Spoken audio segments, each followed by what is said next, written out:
Hi, welcome back to Digital Defense, Bloomberg's weekly cybersecurity web show. I'm Jordan Robertson, a cybersecurity reporter with Bloomberg News in our Washington, D.C. bureau.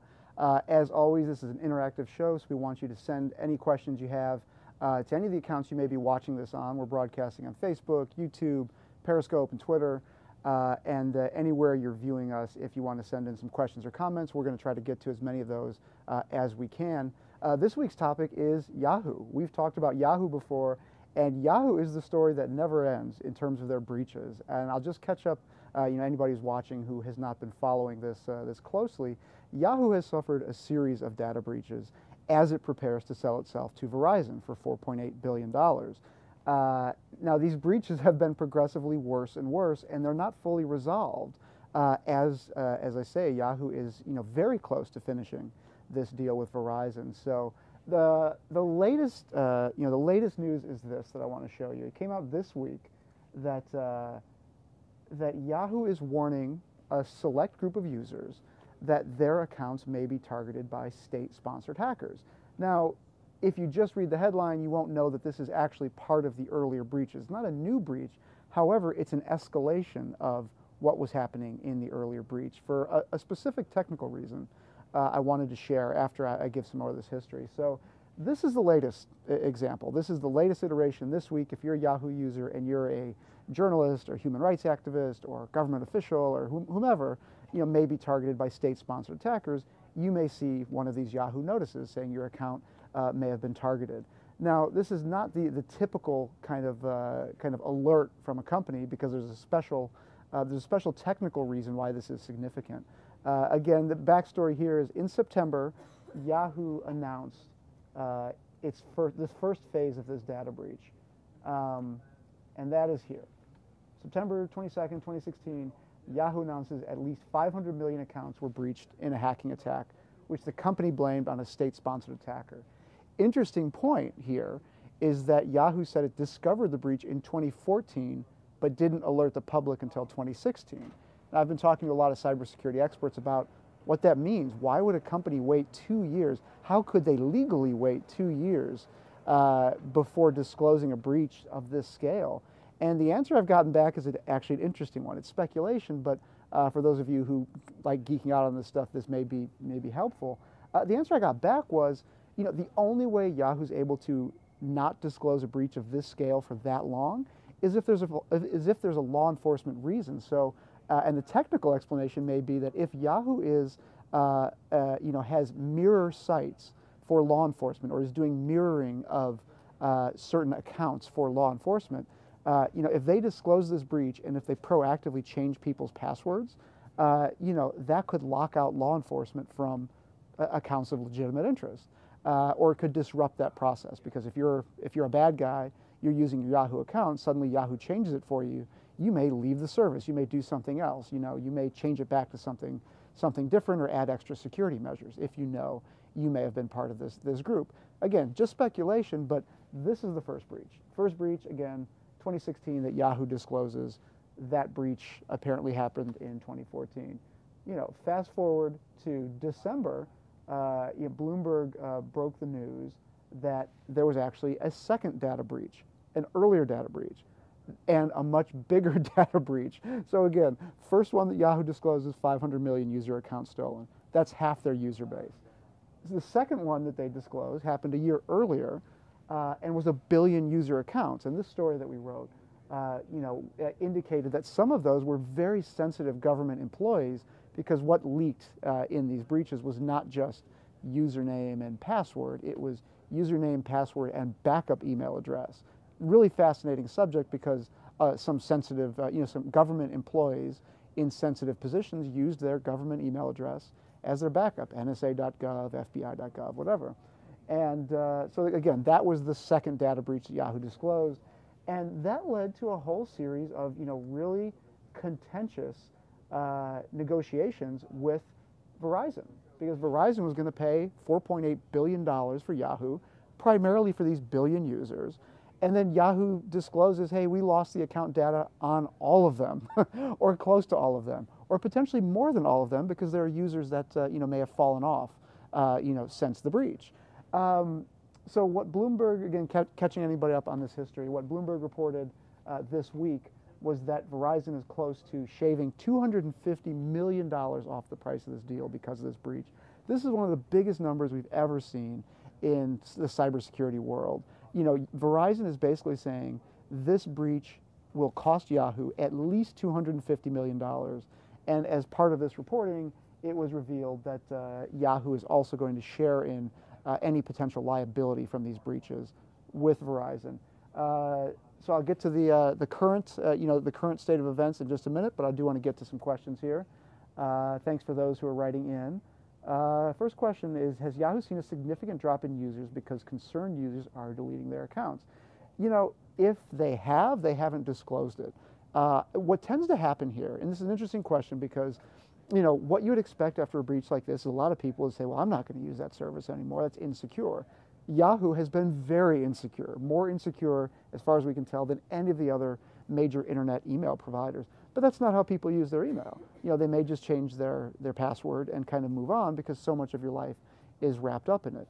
The more interesting question is, for people who use multiple accounts, do they just kind of leave Yahoo by the wayside and say, this is no longer an account that I'm going to be actively using?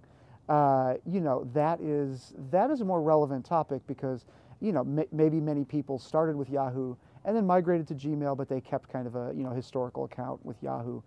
There's a likelihood that a lot of people just kind of let it go. But it's really not so much about whether users are defecting from Yahoo as it relates to this deal, as the more important question is, what else did the hackers get? Because there's not been a huge decrease in trust for Yahoo. Yahoo's been suffering for a long time. That's why they're selling. The bigger question that's being investigated is, what else did the hackers get? And as was referenced in this story, you know, I think the market has a kind of misconception about the answer to that question.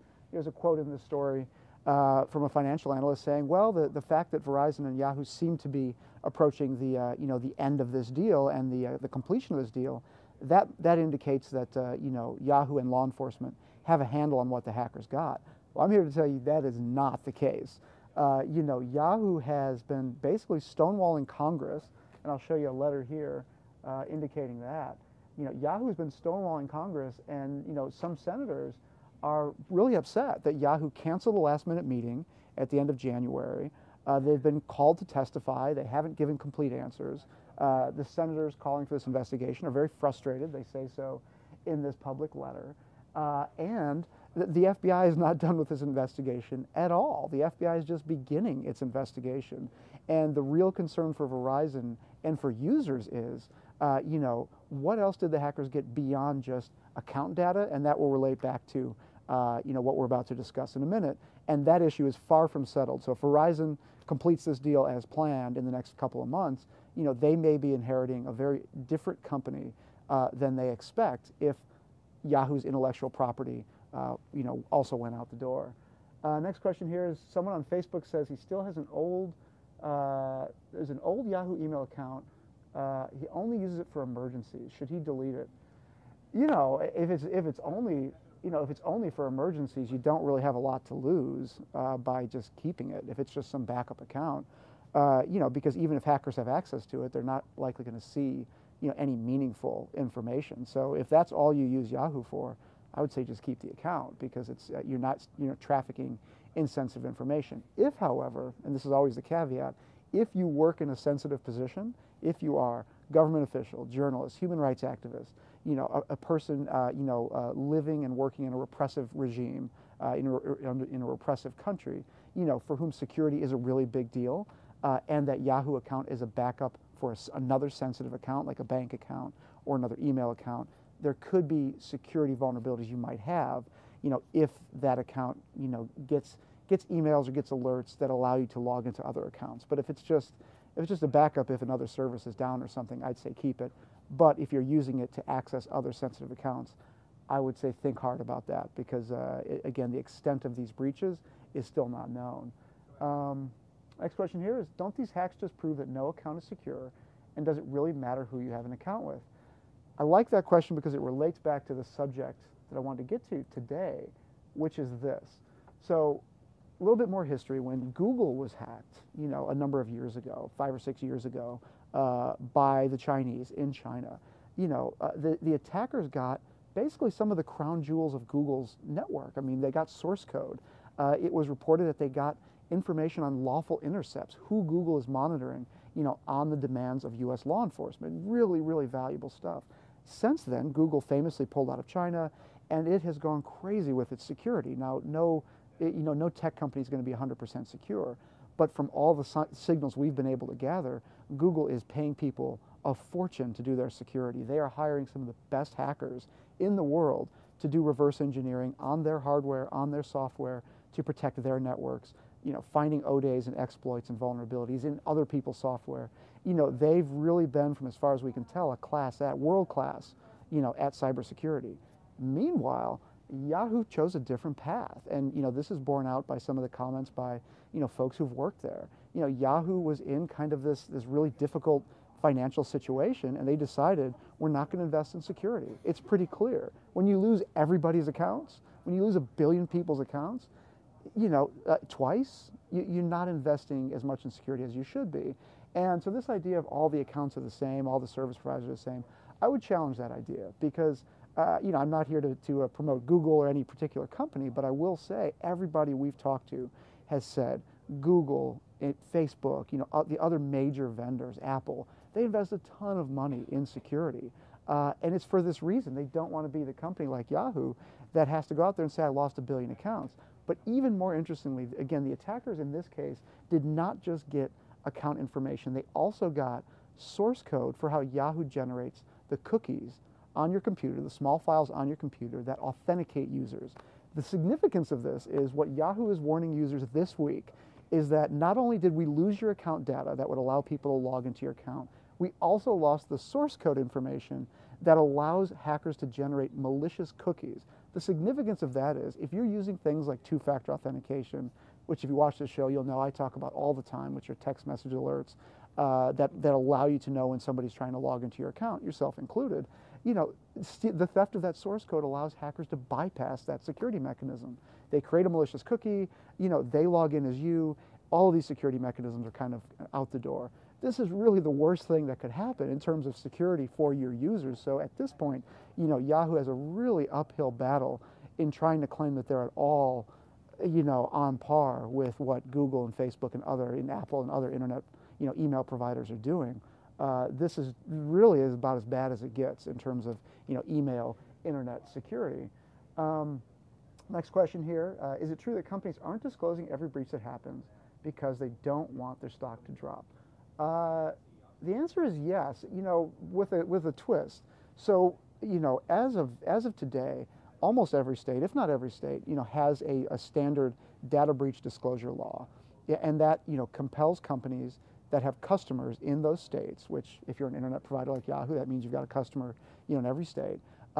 Mandates that they disclose breaches when it involves their customers, and they have a short time period, in which to do that. It may be 90 days, it may be 120 days or less. So those are real laws that these companies have to contend with. There's no federal statute to that regard. However, there are exceptions, and the main exception is a national security exemption.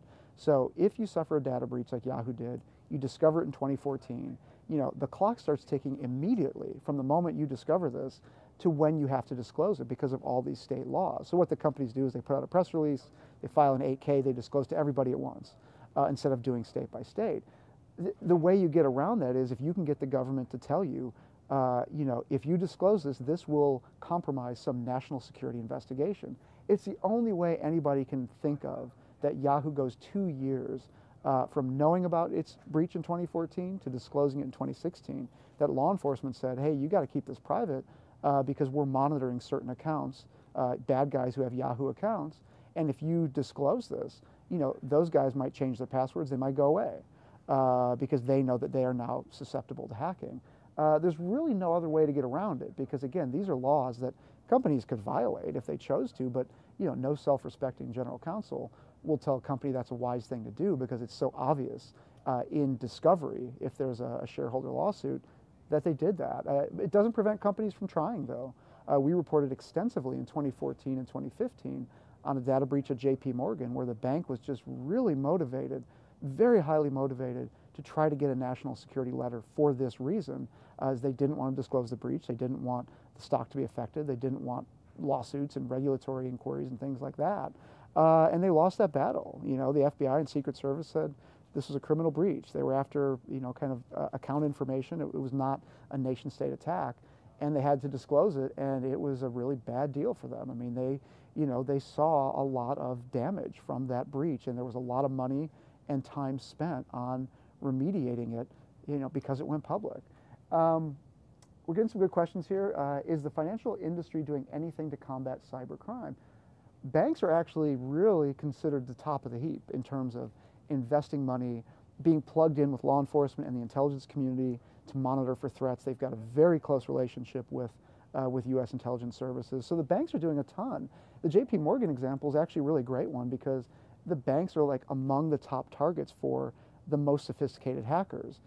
You know, if you're Russia, you're China, you're Iran, and you can disrupt the U.S. financial system or make it so that people don't trust the data coming out of a major bank, you can cripple the entire U.S. economy. I mean, you can cripple the financial system in a heartbeat, you know, if you're in the right place. So the banks are really good at this. It doesn't mean they don't get hacked. They get hacked every day. It's all a matter of degree. And that J.P. Morgan example was a really good one because, yeah, they got hacked. The attackers got data on millions of people, but they didn't get what they were probably after, which was access to trading platforms, you know, core security, issues, core security code, you know, the code that runs J.P. Morgan's trading platforms. I mean, things like that. Those are things that they would love to get.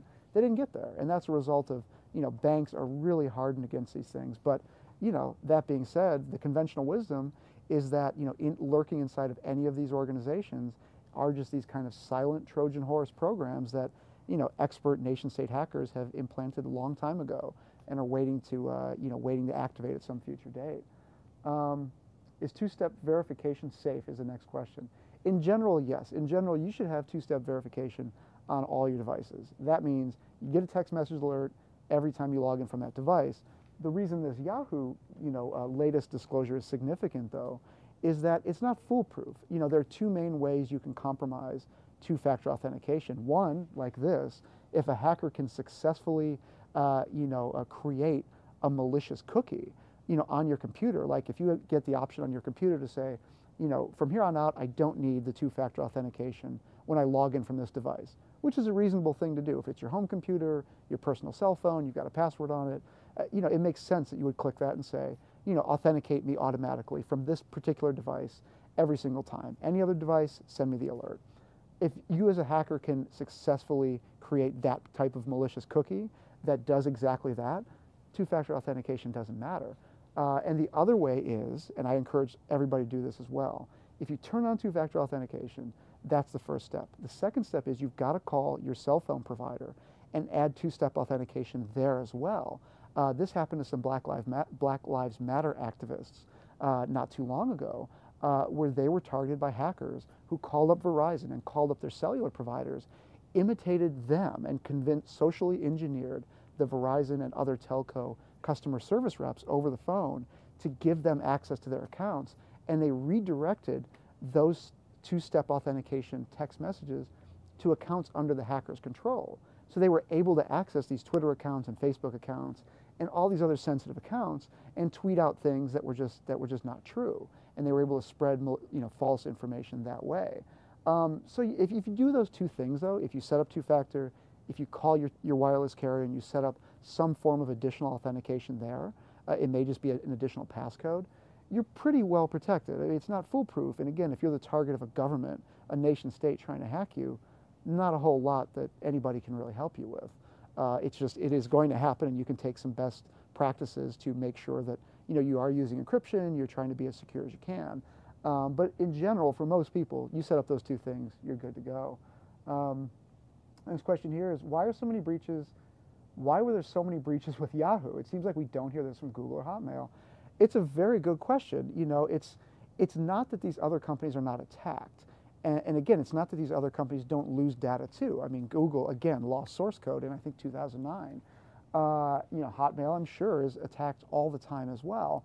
Some of this is a function of who discovers it. You know, Yahoo in this case, you know, the FBI alerts Yahoo to these breaches. I mean, that's the way many companies learn about them. at that point, the clock starts ticking. You know, so if the breach is so bad that and so widespread that you know, law enforcement is able to pick up on this through, you know, monitoring network traffic, it's just the last call you want to get, you know, is from the FBI saying, hey, you've got a really bad data breach.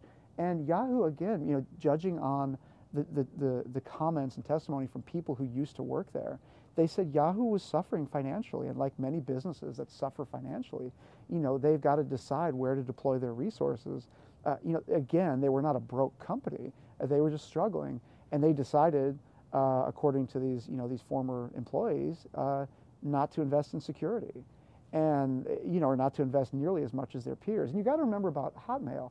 Yes, Hotmail is a legacy email service. It's not considered one of the, you know, the more modern email providers. However, you know, Yahoo is protected by Microsoft, and Microsoft, again, Microsoft used to be known as, you know, a really vulnerable platform, and it is. It's the most widely used in the world. Yahoo has really stepped up its game in the last decade, I'd say.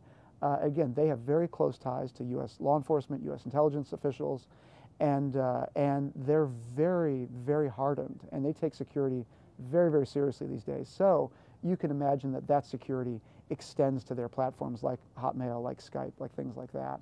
But again, no platform's 100% secure. Last question here. How does it all impact Marissa Mayer, if it does in any way? It's a huge impact, and this is a really good question because, you know, Marissa Mayer was brought on board from Google as kind of like the, you know, the star employee, the star from Google. She was brought over to Yahoo to turn the company around. When she couldn't stop the slide of Yahoo, she was forced to sell the company and forced to sell it to Verizon. She is desperately trying to get this deal done, you know, before these investigations conclude. And, you know, it's my sense and my impression that that's why Yahoo is slow walking Congress on this. You know, there's no reason not to not brief Congress if the investigation is complete. If it's complete, it's complete, and you go testify about it.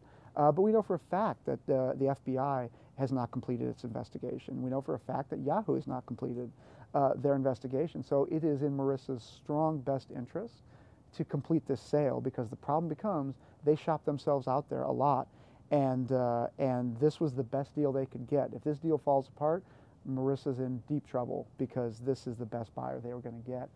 Again, we wanted to thank, you know, that's it for this week. We want to thank everybody who's watched, sending questions. As always, I'm happy to take questions offline as well. Feel free to tweet at me. My Twitter is @JordanR1000, JORDANR1000, or you can send me an email. My email address is there. We love getting the questions. We love having you watch. And you know, as always, we hope it's helpful and informative. And we will see you next week. And thanks again to everybody for watching.